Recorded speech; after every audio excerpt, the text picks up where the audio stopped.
Mais que meditação, você tem chorado aos pés da cruz? Será que isso é o suficiente para a sua vida cristã? Olá, você que faz parte da audiência desse canal. Eu sou Paulo de Lima, seu irmão em Cristo, e temos um assunto muito sério para tratar nessa oportunidade. Meu convite a você é para que fique comigo até o final e seja impactado com a conclusão dessas considerações. Mais que contemplação, essa bem que poderia ser o título para essa nossa reflexão. Em geral, o público-alvo das meditações bíblicas apelativas, elas têm por público-alvo pessoas que têm dificuldade ou ainda não aceitaram o Evangelho, não aceitaram as boas novas de salvação oferecida por Cristo Jesus. Pessoas que não assimilaram devidamente a mensagem do Evangelho, não as vê como boas novas realmente. Pessoas que ainda têm dificuldade em fazer um compromisso, digo isso, compromisso com Cristo em primeiro lugar e a sua igreja, que é a sua agência, não é? Mas você já deve ter percebido que está cheio dessas meditações por aí. Mas nesse vídeo em especial, o público-alvo é você que já se decidiu, já é um comprometido com a causa de Deus, já entendeu que Deus te ama e não precisa ser convencido de questões básicas a respeito da fé cristã. E em especial você que é meu irmão adventista do sétimo dia, que reconhece a concessão do dom de profecia à igreja remanescente para esses nossos últimos dias, através da pessoa da irmã White. Então esse vídeo é para você e para mim. Em Mateus 24, versículo 2, para ser exato, Jesus disse a respeito do famoso templo de Jerusalém que não ficaria pedra sobre pedra que não fosse derrubado. Ele estava se referindo profeticamente ao terrível evento que ocorreria no ano 70 depois de Cristo. Ou seja, 40 anos após essa declaração. O ano em que a cidade de Jerusalém seria então sitiada e destruída pelo exército romano. O interessante é que ele ainda disse nesse mesmo sermão, em Mateus 24, agora o versículo 15, e relatado em outras palavras por Lucas, no capítulo 21, verso 20 e 21, que quando seus seguidores vissem a cidade cercada por exércitos romanos, esse seria o sinal que eles, de alerta, né, que deveria orientá-los a deixar a cidade de forma imediata. E pronunciou alguns ais por aqueles que desconsiderassem e permanecessem por ali. Eles sofreriam as consequências como qualquer outro que nada sabia. E outro ponto interessante dessa narrativa é que como eles sairiam da cidade se a cidade estaria cercada. Mas esse é um assunto para uma outra oportunidade. O impactante para mim e que se relaciona a esse relato é a declaração contida ali no livro O Desejado de Todas as Nações, no capítulo 78, que tem por título O Calvário. E na página 741, logo em suas primeiras palavras, citando Lucas 23, verso 33 na íntegra, é dito assim que: e quando chegaram ao lugar chamado Caveira, ali o crucificaram. Lucas 23, 33.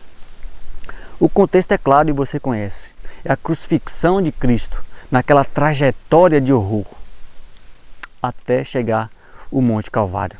Na página 743 é dito que ao cair Jesus desfalecido sobre a cruz, irrompem em lamentoso pranto. Eu pergunto, quem é que irrompe em lamentoso pranto?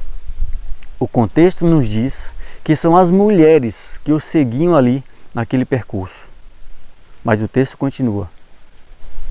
Foi isso unicamente que atraiu a atenção de Cristo. Isso que?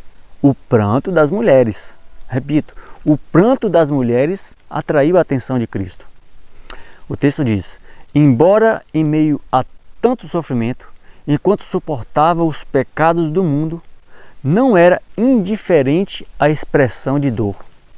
Com terna simpatia, contemplou essas mulheres. E olha só que interessante. Elas não eram crentes nele. Eu fico impactado com isso. Mas como assim elas não eram crentes nele? Elas estavam seguindo a Jesus, se compadecendo dele, chorando por ele aos pés da cruz e não eram crentes nele? Entenda essa expressão lendo comigo a narrativa da sequência.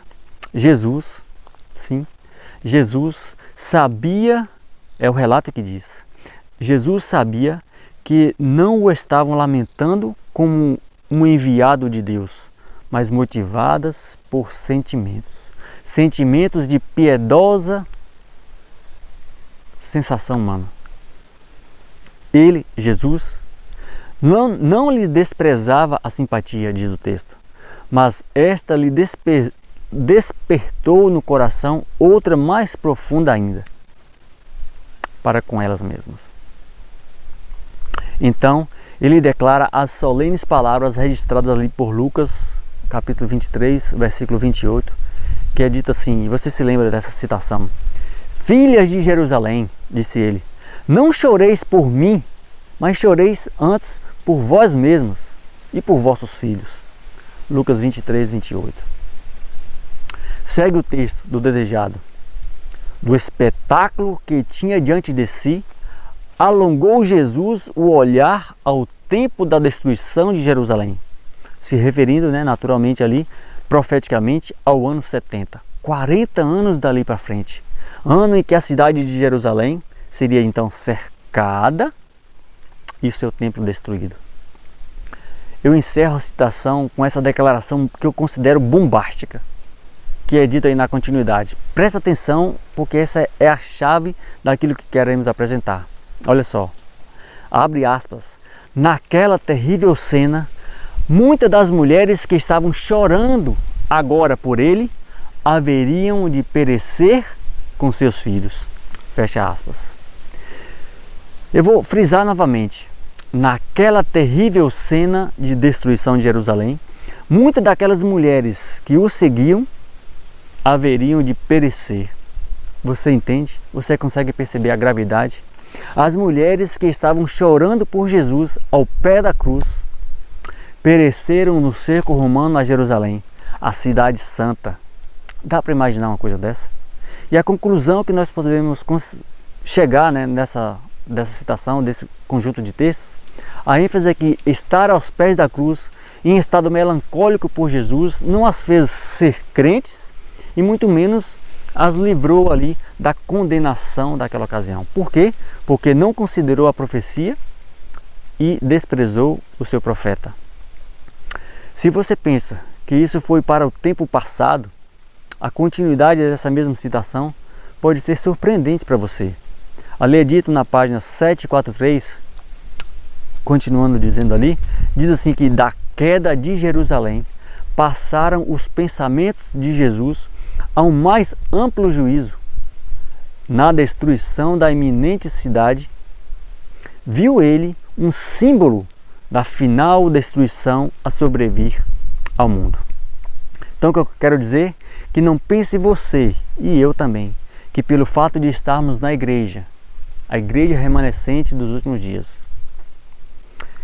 quem sabe comandando ou fazendo parte da liderança do Ministério de Publicações do Espírito Profecia, que seja, se desconsiderarmos determinadas profecias específicas, teremos um destino diferente daqueles que serão destruídos. Sabe?